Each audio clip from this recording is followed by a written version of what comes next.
Hello guys, देखिए पढ़ते हैं। निमोचना किसान आंदोलन कब से कब तक चला? 1924 से 1925 के बीच में चला था। तो निमोचना किसान आंदोलन भी अलवर का था, इसलिए राजा कौन है? वही जय सिंह है। नेतृत्व किसने किया निमोचना किसान आंदोलन का? गोविंद सिंह ने, माधो सिंह ने, अमर सिंह ने और गंगा सिंह ने, यानी ये लोग इसका नेतृत्व करने वाले थे, यानी आंदोलन को नेतृत्व प्रदान करने वाले थे गोविंद सिंह, माधो सिंह, अमर सिंह और गंगा सिंह। कारण क्या था? भूमि बंदोबस्त कानून के विरुद्ध। अब ये भूमि बंदोबस्त कानून क्या है कि किसानों से जो भूमि पर टैक्स लिया जाता था, जो कर लिया जाता था, वो इन भूमि बंदोबस्त कानून के तहत ही लिया जाता था। ठीक है, तो देखिए भूमि बंदोबस्त तीन भूमि बंदोबस्त आए थे अलवर के अंदर। ठीक है, पहला भूमि बंदोबस्त कानून आया था 1876 से 1900 के बीच, यानी कि 1876 में लागू हो गया था, 1900 तक चला था। ये प्रथम भूमि बंदोबस्त कौन लेके आया था? पाउलेट लेके आया था। ठीक है, दूसरा भूमि बंदोबस्त कब से कब तक चला? 1900 से 1923। कौन लेकर आया? एमएफ डायर लेके आया था। भूमि बंदोबस्त थर्ड कौन लेके आया? 1924 में एनएल टिक्को लाया और 1924 में लागू हुआ। और इसमें क्या था, ये जो थर्ड आया था ना भूमि बंदोबस्त थर्ड, इसी की वजह से इसके विरोध में किसानों ने आंदोलन किया। ये विरोध क्यों किया? क्योंकि जो भूमि बंदोबस्त थर्ड था, इसमें टैक्स की जो दर बढ़ा के 40% कर दी थी। कितने प्रतिशत? 40%। तो किसानों ने सोचा कि भाई इतना टैक्स तो हम नहीं दे सकते, तो इसका विरोध करने के लिए निमोचना किसान आंदोलन हुआ। तो अलवर में 3 भूमि बंदोबस्त कानून आए। पहला 1876 में आया, पाउलेट द्वारा लगाया गया। दूसरा आया था 1900 में, जो कि एमएफ डायर ने लगाया था। और तीसरा बंदोबस्त कानून आया जो 1924 में लागू हुआ, एनएल टिक्को के द्वारा लाया गया। इस भूमि बंदोबस्त कानून में जो टैक्स की जो रेट है वो 40% कर दी। और इसी थर्ड बंदोबस्त कानून, जो भूमि बंदोबस्त थर्ड था, इसी के विरोध में किसानों ने क्या किया? आंदोलन किया था।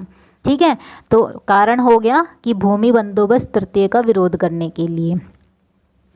तो देखिए विरोध करने के लिए फिर क्या किया कि 6 मई 1925 को अलवर में हथियार रखने और जनसभा पर रोक लगा। यानी कि जो अलवर के राजा थे जय सिंह, इन्होंने देखा कि भाई किसान इसका विरोध कर रहे हैं और जगह जगह सभाएं आयोजित कर रहे हैं, और इस वजह से जो राजपूत जाति थी वो अपने साथ हमेशा क्या रखती थी? हथियार रखती थी।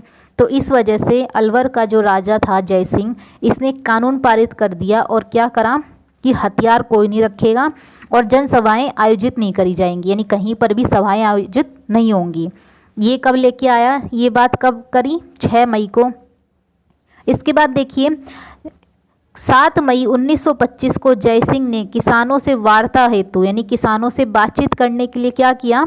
रामभद्र ओझा आयोग को निमोचना भेजा। क्योंकि जो आंदोलन हुआ है ना, जो हम पढ़ रहे हैं निमोचना किसान आंदोलन, ये बांसुर में एक गांव था निमोचना गांव, वहाँ पे हुआ था। तो इसी वजह से यहाँ पे रामभद्र ओझा आयोग को भेजा गया ताकि ये किसान से बात करें और जो भी है मसले को सुलझाएं। तो जब ये 7 मई को आयोग भेजा गया, तो यह आयोग 12 मई 1925 तक किसानों से वार्ता करता है, लेकिन ये बात करने में क्या रहता है? असफल रहता है। यानी किसानों से जब रामभद्र ओझा आयोग ने बातचीत की तो कोई निष्कर्ष नहीं निकला। जब निष्कर्ष नहीं निकला तब क्या हुआ? किसानों ने सभा आयोजित की निमोचना में। जब उन्होंने किसानों ने सभा आयोजित की 14 मई 1925 को निमोचना में लगभग 800 किसानों पर पुलिस अधिकारी छज्जू सिंह द्वारा गोलीबारी की गई। क्योंकि हम निमोचना किसान आंदोलन पढ़ रहे हैं, इसका जो कारण रहा वो मैंने बताया कि भूमि बंदोबस्त कानून आया था। ठीक है, और उसके तहत जो दर थी वो 40% हो गई थी। उसका विरोध किसान कर रहे थे। जब किसान उसका विरोध कर रहे थे तो विरोध करने की वजह से जगह जगह जनसभाएं हो रही थी, और जो किसान थे उनके साथ हथियार भी थे। तो जो जय सिंह है उसने हथियारों पर और जनसभा पर रोक लगा दी। रोक लगाने के बाद वो एक आयोग गठित करता है रामभद्र ओझा आयोग, वो किसानों से बातचीत के लिए जाता है, लेकिन कोई भी निष्कर्ष नहीं निकलता। जब निष्कर्ष नहीं निकलता तो किसान जो हैं वो सभा आयोजित करते हैं, और उस सभा में क्या होता है कि ये जो जयसिंह है ये एक पुलिस अधिकारी छज्जू सिंह को भेजता है कि तू जा वहाँ पे देख कि क्या हालात हैं और वहाँ पे जाके कंट्रोल कर। तो वो क्या करता है, जब सभा आयोजित हो रही थी निमोचना में, तो 14 मई 1925 को निमोचना में 800 किसानों पर छज्जू से क्या करवा दी, गोलीबारी करवा दी। और गोलीबारी करवा दी तो किसान शहीद हो गए वहाँ पे। तो देखिए, जब किसान शहीद हुए वहाँ पे, और जो 2 किसान शहीद हुए थे जिनका एक का नाम था माधो सिंह, एक का नाम था गोविंद सिंह, ठीक है। तो जब ये शहीद हो गए तो इसी घटना के ऊपर जो टिप्पणी की, उन्होंने क्या टिप्पणी की कि एक तो थे रामनारायण चौधरी, उन्होंने इस घटनाक्रम को क्या बताया, निमोचना हत्याकांड, क्योंकि निमोचना नामक गांव में हुआ था। तो रामनारायण चौधरी जी ने इस घटनाक्रम को निमोचना हत्याकांड कहा।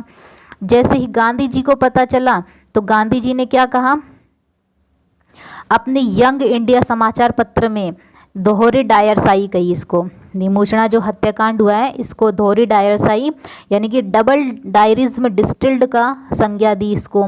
और दूसरा जलियांवाला बाग हत्याकांड कहा, क्योंकि ये जलियांवाला बाग हत्याकांड से भी बहुत विभत्स था, बहुत ही जो था दुखदाई था, ठीक है, इसलिए इसको दूसरा जलियांवाला बाग हत्याकांड कहा। तो महात्मा गांधी ने अपने, इनका एक समाचार पत्र था जिसका नाम था यंग इंडिया, इसमें निमोचना हत्याकांड को दोहरी डायरसाई कही, डबल डायरिज्म डिस्टिल्ड के नाम से जाना गया, और इसी को दूसरा जलियांवाला बाग हत्याकांड कहा, क्योंकि ये जो पहले जलियांवाला बाग हत्याकांड हुआ था उससे भी ज़्यादा विभत्स था, ठीक है। ठीक है, जब ये हुआ तो इस वजह से जो राजस्थान सेवा संघ था उसने जांच करवाई तो एक आयोग गठित किया। उस आयोग का नाम था कन्हैया लाल कलंत्री जांच आयोग। ये किसने जांच करवाने के लिए भेजा था इसे, राजस्थान सेवा संघ ने, ठीक है। तो इसके अध्यक्ष तो कौन होंगे, कन्हैया लाल कलंत्री, ठीक है, और इसके और सदस्य कौन थे, लादूराम जोशी और रामनारायण चौधरी। ये जांच करने के लिए आए इस पूरे घटनाक्रम को, ठीक है।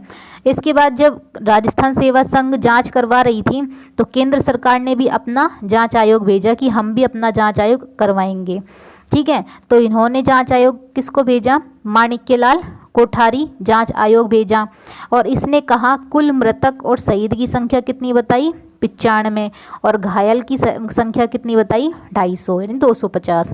तो जो केंद्र सरकार आई उसने जब आयोग बिठाया कि भाई जांच करके आओ कि यहाँ पे घटना हुई है, कितने लोग मरे, कितने घायल हुए, किसको क्या क्या हानि हुई, तो इन्होंने माणिक्यलाल कोठारी आयोग को भेजा। उसने कितने मृतक बताए कि 95 लोग तो मृत्यु को प्राप्त हुए हैं और घायल हुए हैं 250।